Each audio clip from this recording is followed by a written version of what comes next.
Beauty for Ashes, sponsored by Crystal Alexandria, Realtor. You may reach Crystal for all your real estate needs at 301 233 3099.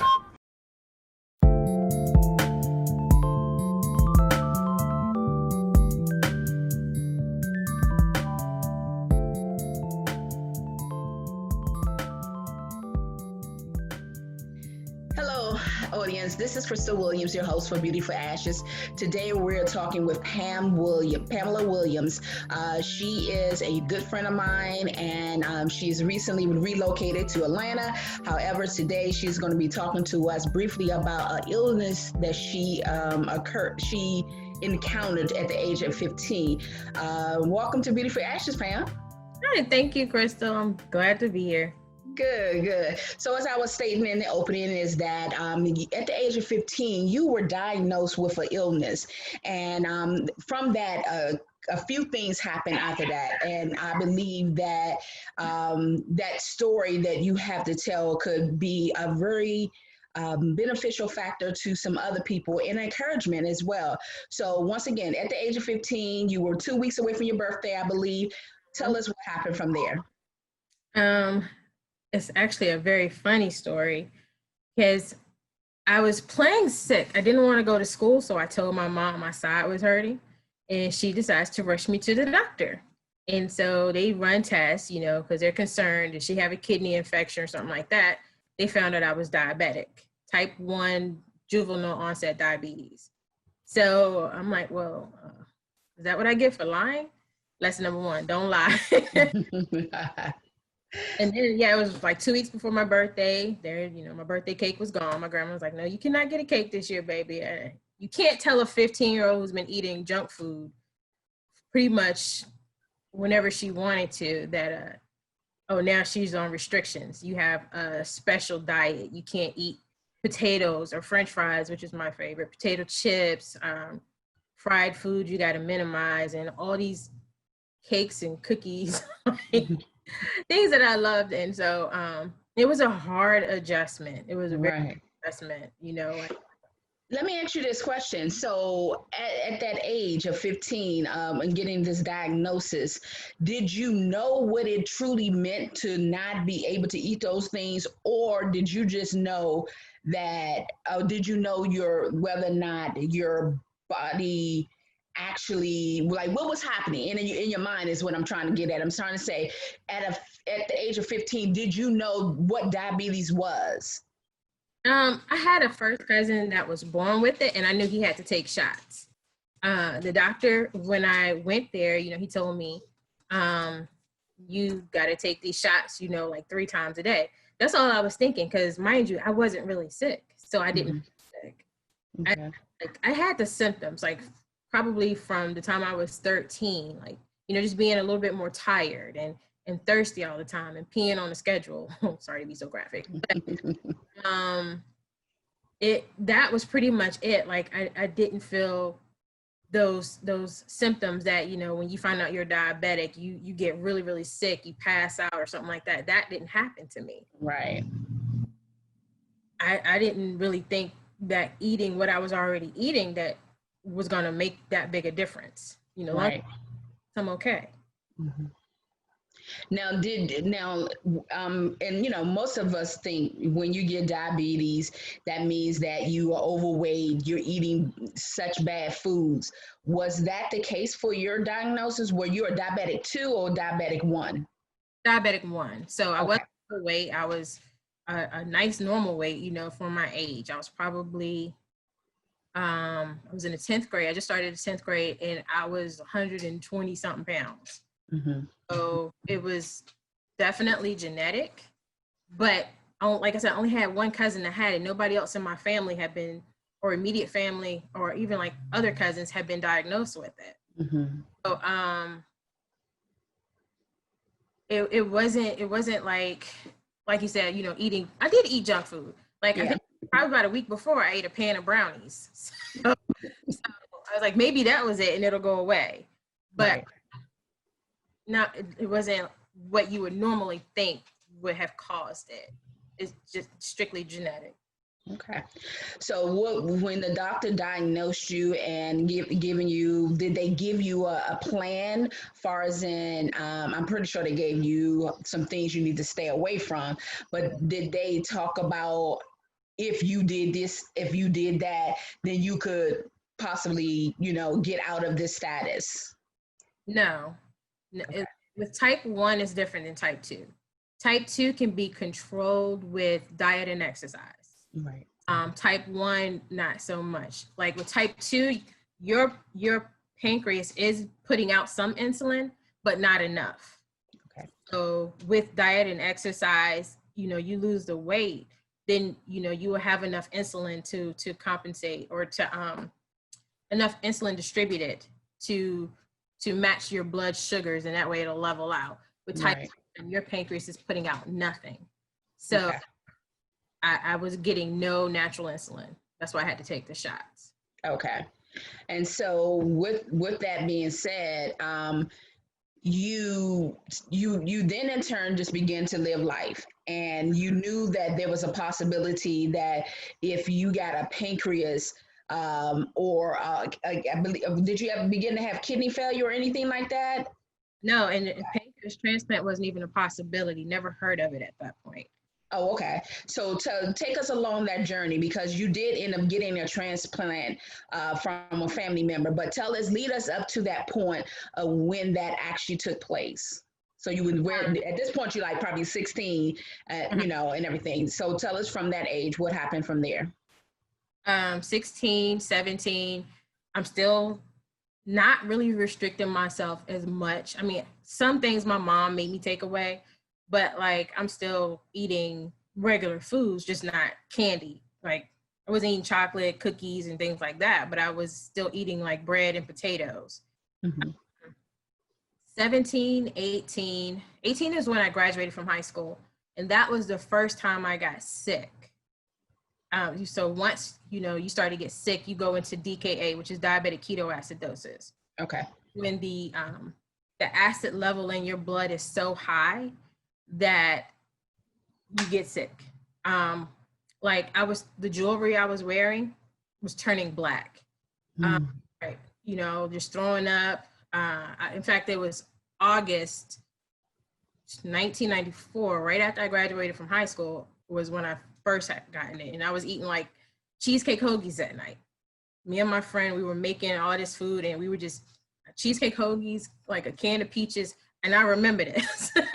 And so a couple times after that, I ended up going to the hospital. It was almost like on a regular basis where I had my own room. It seemed like I knew the staff was in the hospital. So Wow. just the diabetes starting to actually affect me. And then I moved from North Carolina to Maryland in 97. It was March of 97. So my mom was concerned just because I'd be pretty much by myself. Like she wasn't there to take care of me anymore. But it was the best thing that happened to me because there's better doctors there. So I had started around the age of 22. I started to develop these symptoms like swelling. Like my rings were feeling tight, my legs were retaining water, and I knew of a family friend, a friend of my aunt's, that he had heart disease, and they said that was one of the symptoms. So I was thinking maybe that was what was going on with me. Mm-hmm. I find out, I go to the doctor, to have my heart tested. My heart was very strong. They did the EKG and all these heart monitor testing. But they said, I'm gonna refer you to a nephrologist. And I'm like, what is that? Right. It's like, that's a kidney specialist, renal specialist.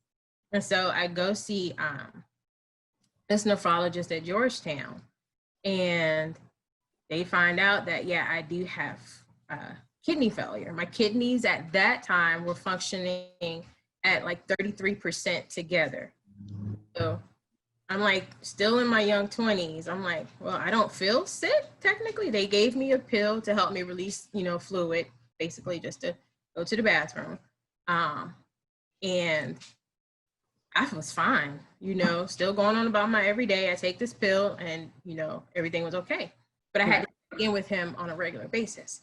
So it got to the point, I think I was around 25, 26. My kidneys at that time was at 25%. Mm-hmm.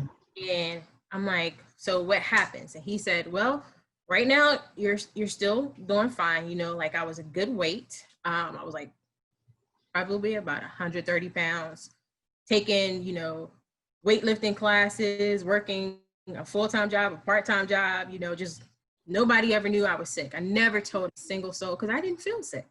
Correct. And he said, but once your kidneys fall under 20%, you can qualify for a transplant.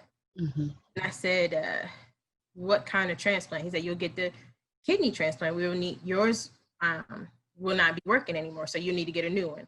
I said, so do you take them out? He said, no, we don't take them out anymore. They used to in the old day, but what they'll do is they'll just take, mine will just shrink down to about the size of a walnut. And they'll take a new one and add it in. And I'm like, well, that sounds interesting. I think I could do that. Very interesting.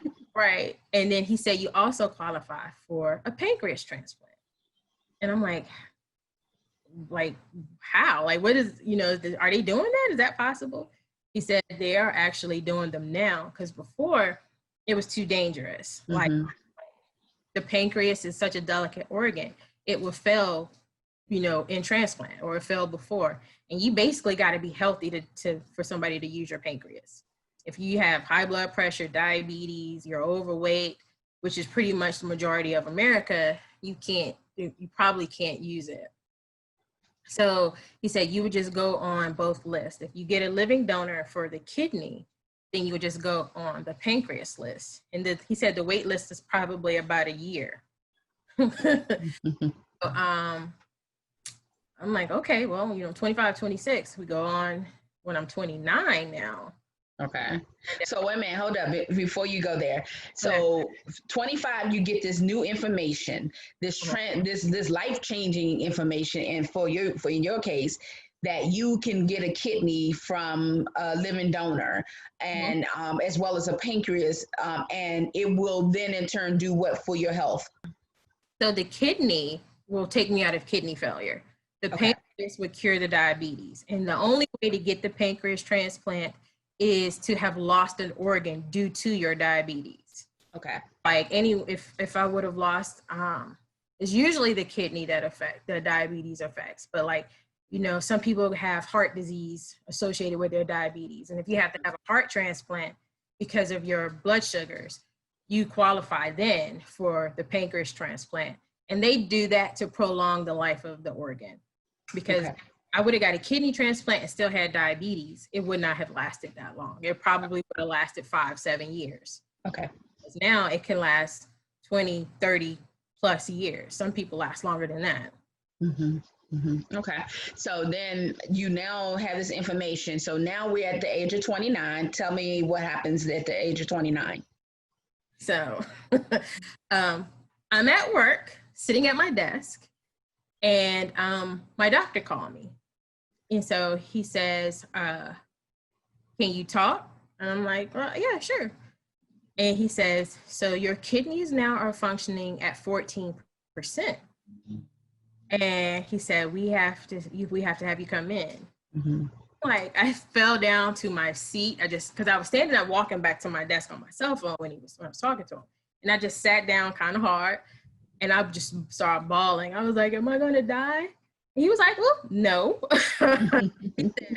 I said, do I need to go on dialysis? Because I really don't want to go on dialysis. Right. That I'm not going to put you on dialysis because other than that, you look great. You're doing great. You're basically healthy. You know, like I said, I was like taking these weightlifting classes. I was at Prince George's Community College taking water. I was actually taking a swimming class. So it was a swim class, weight training. And, you know, some other classes, still working full-time at Department of Treasury. And then I think at that time I was doing part-time apartment leasing. So you are a busy woman. Girl, you know, when you single in the city, you try to stay busy. So I sat there and, you know, as he was explaining to me the process, he said, we're going to have you come in. We got to run some tests. I said, okay. So that night I went home. I told my supervisor, I was crying, I just went in there. He was like, I never knew you had kidney disease. Like nobody knew but me and my doctors, basically. Right. Wow.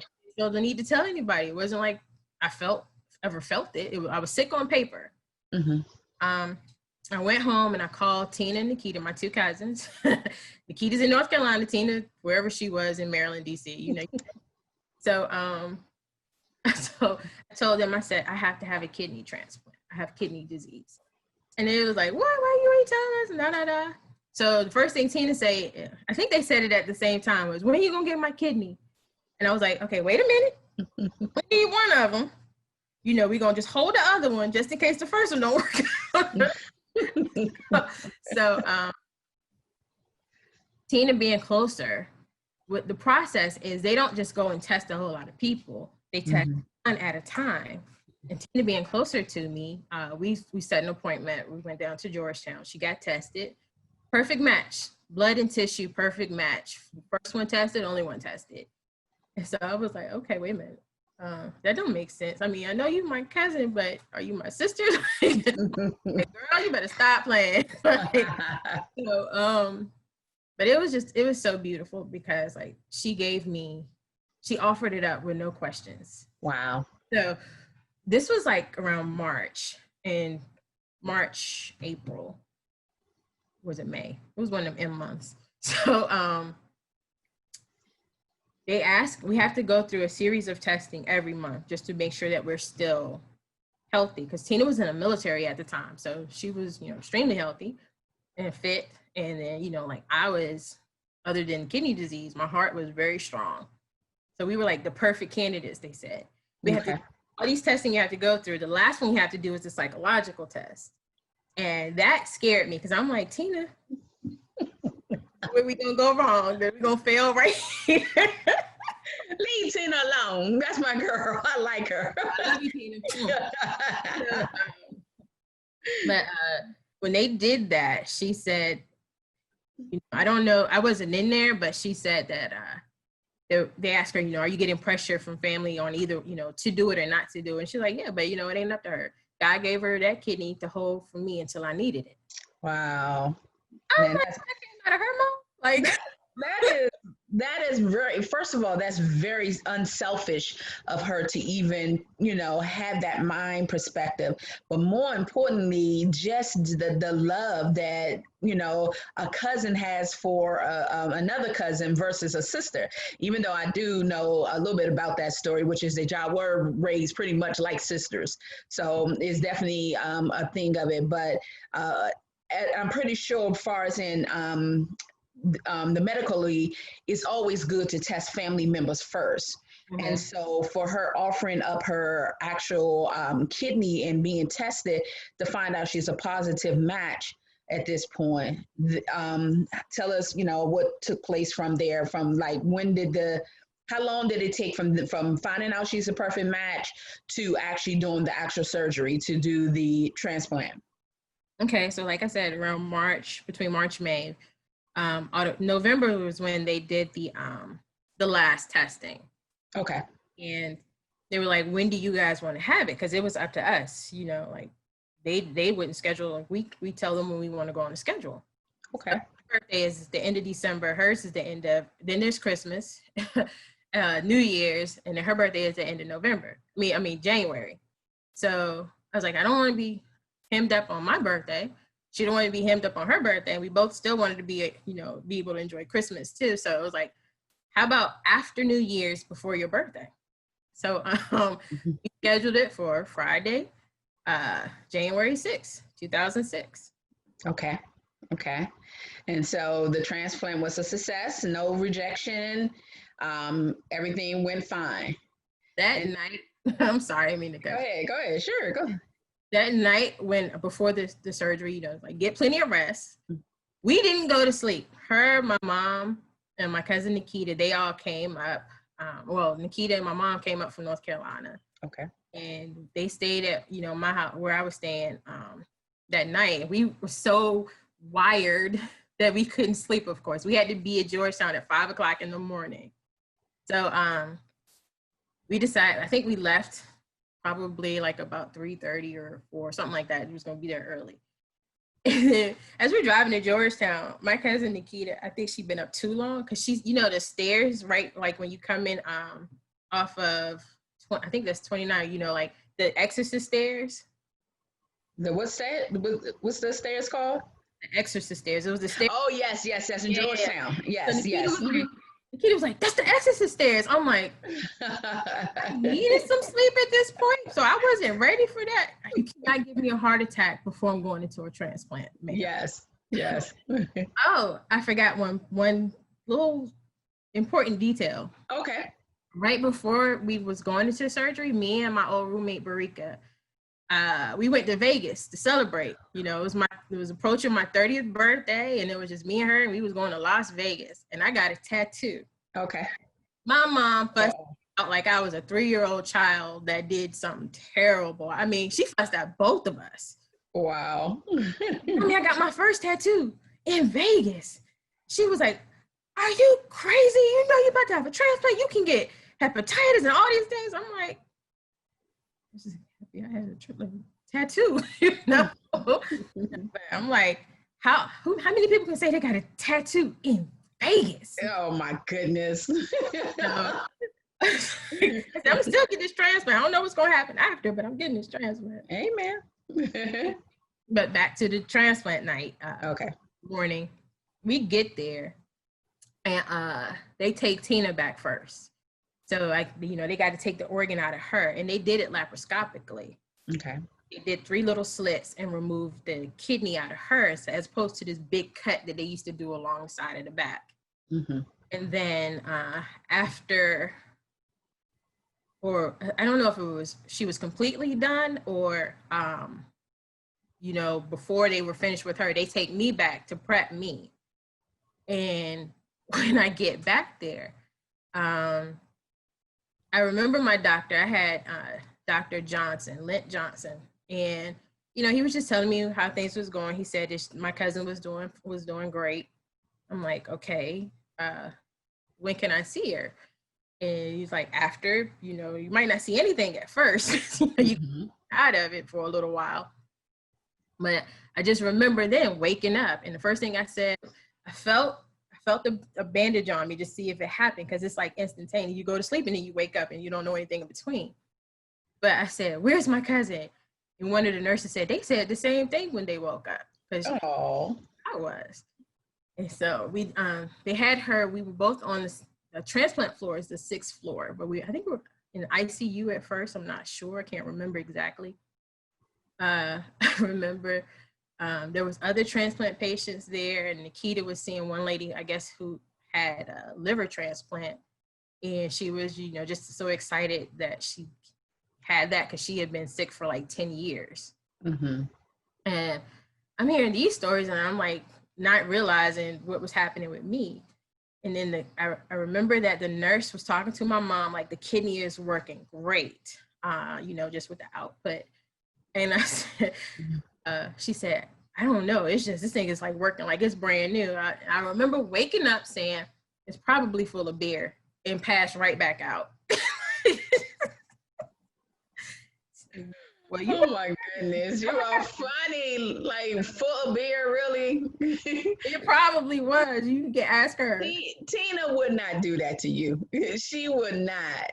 She would not. Now, here's the thing. That's a good point, though, you're making, because even though her kidney was fully functioning, and that it actually, she was also but she was also participating in recreational alcohol. Is that the right word? I don't know. But anyway, she was not sustaining from drinking alcoholic beverages. And everything. Was that a concern for the transplant team or anything? Were they asking that question? So before we were to go into surgery, they told her not to drink anything. I think the week before, and I was terrified. I was like, I know my cousin. I said, you gonna tell her she can't have. She said she's like, it probably was full of beer. She did say that. Okay. But she said beer is actually good. I'm like, if you say so. So, okay. But So getting back on track, you all wake up from transplant. Y'all both asking for one another, and now what was recovery time for you? I know that from this knowing from TV stories, the person who receives it is much longer to recover than the person who gave it. Right. Okay. We went in on Friday. She was discharged on Monday. Okay. But I was sick that day. I was terribly sick. And mind you, like, I think Friday we had surgery. Sunday they had me walk around, and they had her too. So I walked to her room because she was like down the hall from me on the same floor, and I saw her, and she was laying in her bed upside down. And I like bust out laughing, trying not to laugh because I'm like, this thing is gonna fall out. It's just held together by duct tape and so so that was Sunday, but Monday I still had diabetes. Okay. So and because they put everything to sleep, my blood sugars were extremely high, and the prednisone actually causes your blood sugar elevate. So Tina limped down to the nurse's station and was like, y'all need to come and check on my cousin because she is not feeling good. And my blood sugar was probably like 575. I know it was in a high 500s. And a nurse came, and Tina stayed in my room that night. Now, transplant recipients, they get single rooms. So I had 2 beds in a room, but you never share your room because you're having a compromised immune system, like extremely compromised, like a newborn baby compromised immune system. And so she stayed in my room to make sure I was okay. Tuesday, I started to feel better. She left on Tuesday, even though she was already discharged. And then Wednesday, I was discharged. Okay. I was in there for 5 days. She was in there for 3 days. Okay. The recovery time wasn't bad at all. All right. So now you had the transplant. Now you are a now even better candidate for a pancreas. Mm-hmm. So what was the time? So tell us how that came about. The pancreas wait list was supposed to be about a year, but it ended up being 3 years. I would get the calls like, oh, we have one, because I was at the top of the list for Georgetown for like a long time. But like, I'll pack up my bag and I'll be headed to the hospital, and they'll call me like, oh, it didn't work, or the pancreas failed, or something happened. So March of 2009 is when I got the pancreas transplant, March 22nd. And they called me on March 21st, and I was actually with you guys. And so I had missed the call, and my mom and the hospital are calling me like, where are you? We have one. We need you to come in right away. Okay. And being with my circle of friends, like having a great support system. Mm-hmm. Can I back up a little bit? Sure. I was terrified. For the first transplant, I had my big cousin with me. For the second one, it was just going to be me. And you knew kind of what to expect. It's like, you're going to be by yourself. So I remember it was just one night, it was the Christmas week. We were at church and we was having a prayer meeting, and I'm said their prayer requests, and I got the greatest comfort, just from the Holy Spirit that night. Like, you're going to be okay. You asked for this, because that was my first prayers as a believer, that I don't want to be diabetic anymore. And this was what I wanted. This is the process that I had to go through, so when they called me back and they're getting me in prep, I remember, just having all my friends there with me, it was such a comfort. The circle. Mm-hmm. Yep. I kind of vaguely remember, the initial time. I do know that later on, we definitely, we had many more surgeries after that and all. So we definitely comforted, we came alongside you as much as we would, we could, and spend time with you. It was definitely a blessing in our life as well, just to be able to be a blessing to you during that time.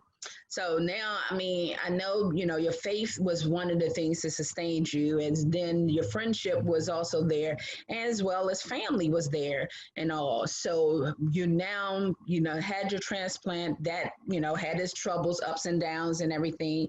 And then through that time with your relationship with the Lord, there was a time you began to just not understand why God was blessing you. Tell me a little bit about that. Well, can I go back to that transplant for just a brief second? Sure. There was a lot of complications with that one. I did go into rejection because I had a compromised immune system that they had to compromise some more for the transplant. And then when I was going through rejection, they had to do some more compromising, beating it and then beating it and beating it again. I ended up having another surgery a week later because with the rejection, the doctor took me, they were like, when he saw my stomach was so far protruded. And they rushed me back to the operating room. And that's when they found out it was a blood clot sitting on the artery. So it was stopping the blood flow to the organ. Wow. So after they did that, I was like, I felt so much better the next day. My mom, she drove back to North Carolina so she can go to work. When she found out I was going back into surgery, she turned right back around.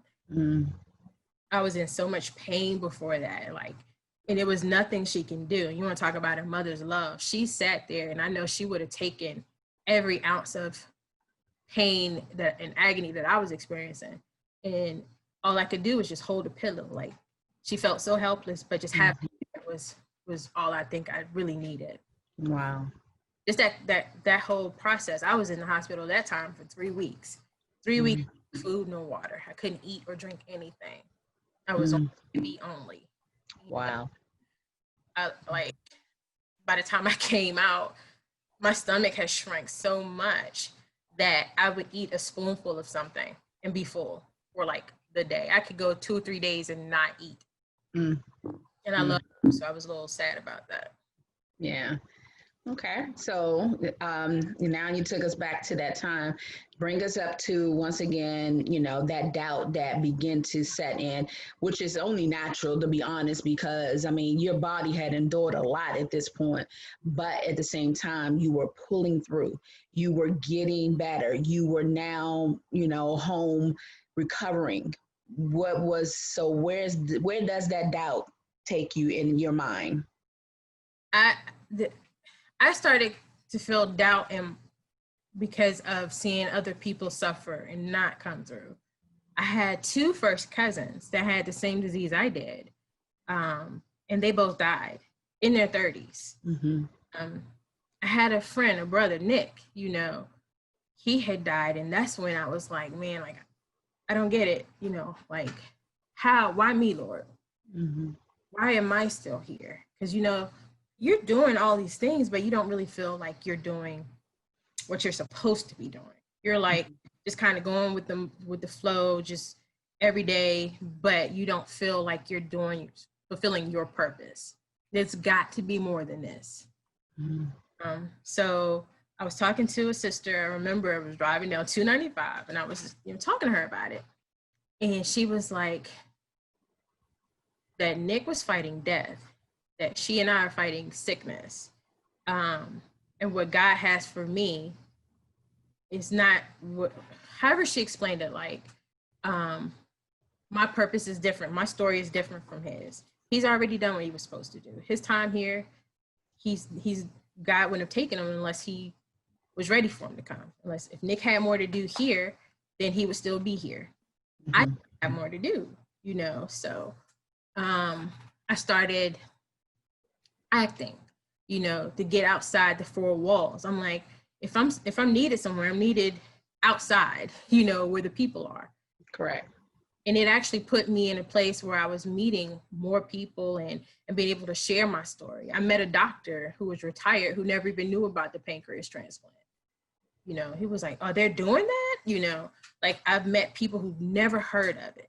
Being able to share that with people and, you know, my testimony, my story, it did change some lives. Like one lady was like, how did you get that? I said, well, you know, kidney disease, basically.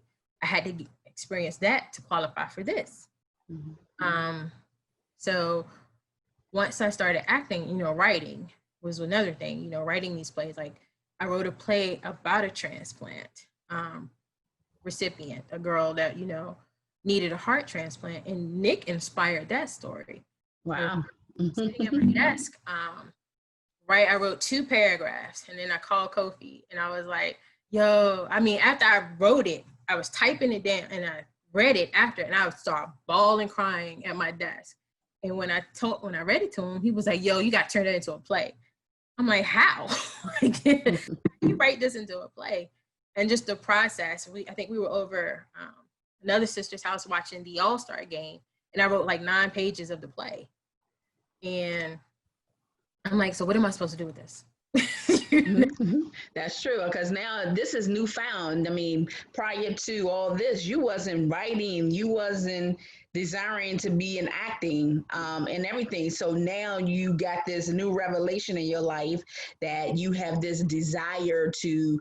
You were a writer, and you know God was giving you things to put on paper, and then now not only on paper, but it's also in your heart to actually carry out. So that led you to doing a lot of different things. I know, you know, you definitely got a chance to do a play, not a play, a movie. You premiered in a movie. What was the name of the movie again? I Still Have Joy. I played a 60-some-year-old woman. Isn't that something? And you played the daughter of. I was the mother of. The mother of. I was the story of Ruth, right? Right. Yeah. So you played in that. That you know, I personally took. You know, I was your publicist. That's right. I was gonna keep the people away from you. No, we would call you back. We'll take your call, but we'll call you back. I remember that. That was a good time for me and everything. And that actually made you really want to dive in more. And then you took a journey that pretty much, I don't think nobody expected you to go when you was seeking to actually get more exposure in acting. And you took a chance and went to Atlanta. You went to Atlanta you had a mindset, I'm going to get an acting coach. Not an acting coach, I'm an agent. I'm going to look for an agent. And instead, you come home with a man. A husband. I mean, it ended up being a husband, but at the time, it's like, wait a minute, you went down there for an agent. How you come back bunned up? You know what I'm saying? So tell us about how that happened. How did you meet your husband? I wasn't even really pressed to come. I think I told her one time, I want to go to Atlanta, check out the acting market, because she had started acting as well. Right. And I took a class together. And she said, so when we going to Atlanta, you know, just give me a date. I'm like, I don't know, let's go, you know, October. So she said, October when? So I'm looking at the calendar. I'm like, she really want to do this right now. Because I think I had been blowing it off for like a couple months at this point. And so I said, okay, we can do October 21st to the 23rd. I remember the dates. She booked the flight, got the rental car, and found a place to stay. This is how serious she was. Okay. She got the Airbnb, but then they canceled on her last minute. And she's like, all right, she said, so I got this friend in Atlanta. He's a boy, if you don't mind staying with a guy. I'm like, well, he your friend. Don't bother me. I guess we wasn't expecting him to be here because she said he's a pretty big actor in Atlanta. I was like, okay. So he was going to give us the key because he was going to be doing, you know, whatever he does. Right. So, we got here to Atlanta. We went to register at Central Casting for extras work because they were actually casting for Avengers Infinity War at that time. And I said, oh, I want Captain America to save my life too. Let's do this. So we went there, and Darla's foot was messed up at the time. I don't know if if it was sprained, but she was wearing a boot. And so she couldn't drive. So I had to drive. And after we left Central Casting, we went to this other agency.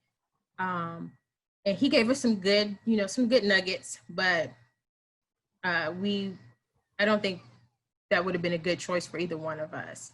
Okay. So, when we were finally done doing what we were going to do in the city, she called her friend, and he was like, the traffic is pretty bad going out there, so meet us at Dave & Buster's. So I'm sitting in the car, and I'm in the driver's seat, and I'm so sleepy at this point. So I go to sleep. No, first I was like, is that him? Every time a black guy came up to the door, I'm like, is that him? Because we was in the front parking space. She's like, no, Pam, that's not him. Like, is that him? No, Pam, that's not him. She's like, look, when he comes, I will let you know. It's like, okay, fine. So I go to sleep, and then she wake me up. There he is. See, that's another point. Go to sleep, girls. When you wake up, he'll be there. They will wake you up when it's time, okay? Don't believe her, girls. It don't happen that easy. Her story is her story. Please continue. So he was there with a friend. It was a girl that he had there with him, and he gave this big bear hug to Darla. He gave me this big bear hug, and mind you, I ain't never seen this guy a day in my life, but right.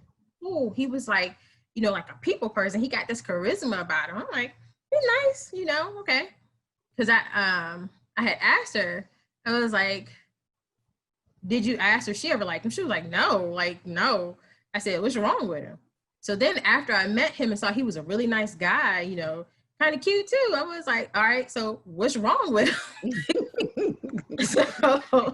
so we come back, and she and I stayed upstairs, and it was just real friendly. I like drilling his mind about acting in the area, and I had him look at a contract I just did, because I did a show. It was the Bill O'Reilly show, that timepiece where they do reenactments of Civil War. I had just Legends and Lies. I had just did that. So I was like, is this a SAG project, or how do you know if it's like? And so his friend that was there, she was like getting into acting too, and they were having kind of inside conversation, and we were like, what are they talking about? Like, are they talking about each other? Like, are they together?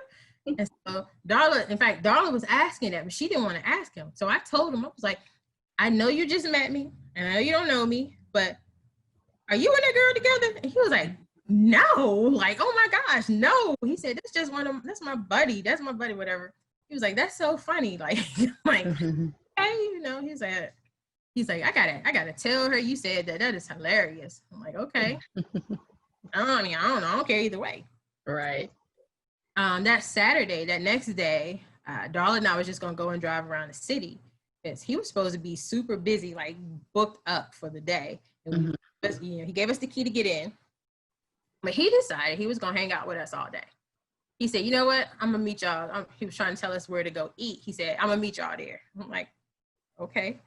So I didn't want to go there. I'm like fussing like a baby. Like, I don't want soul food. I don't like soul food. I just had it, and it made me sick. Like, I'm being a baby. Darla's like, all right, well, you go where you want to go, and you take me here. So he met us there, and I ended up eating there. And he was like, oh, you got to try this. You got to try that. Like, he could sell Swampland. Okay? And it ended up being really good. This is the same place that ended up catering my wedding. So wow, isn't that something? Right. That it would be the meal that actually leads you into your new lifestyle. Right. So we go around the city. He takes us to the Tyler Perry studios just to let us see, the old one now. And some other studios. They had like a ton of studios in the area. I was like, I could probably do this. I mean, I'm not excited about the idea of leaving DC, because I love DC to the heart. Just for if I want to, changing careers, leaving federal service, servitude, and going into acting was a big jump. And if I wanted to take it seriously, that Atlanta would probably be the best place for that. Okay. And then, so you end up, so I'm just going to fast forward a little bit, if you don't mind.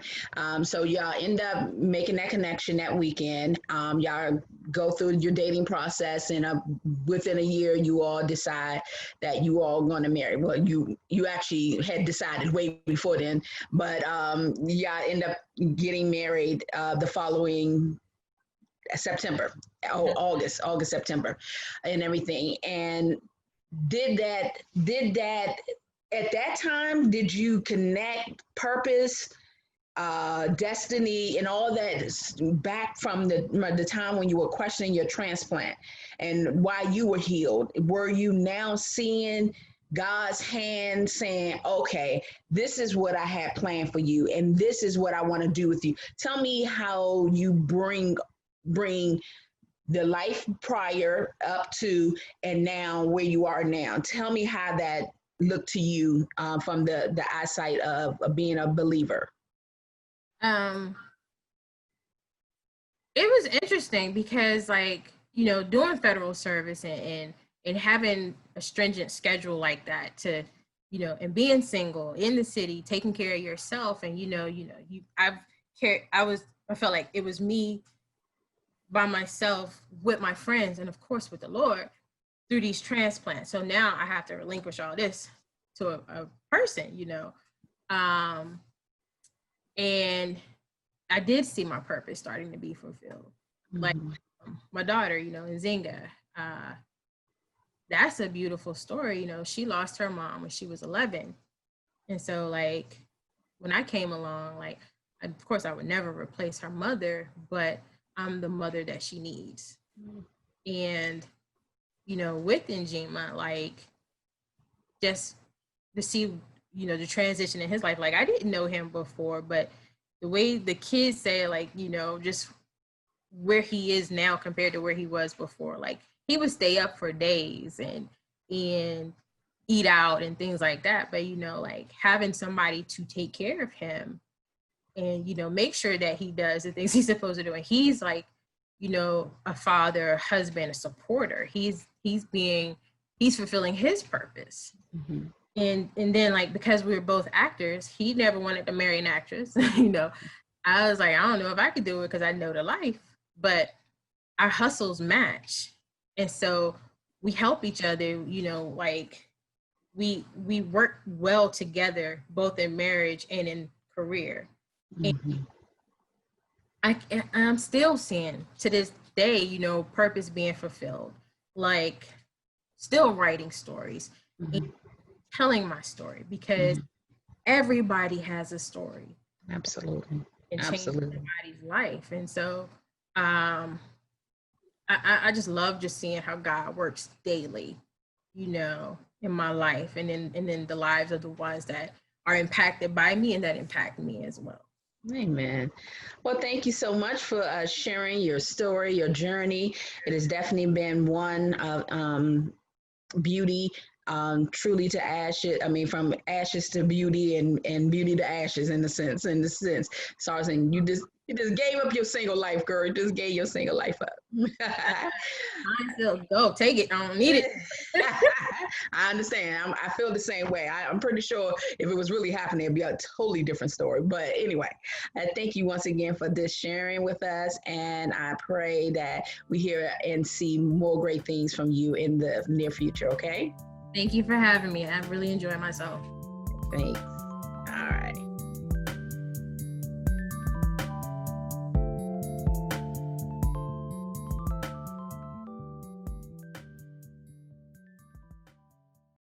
Beauty for Ashes, sponsored by Crystal Alexandria, Realtor. You may reach Crystal for all your real estate needs at 301-233-3099.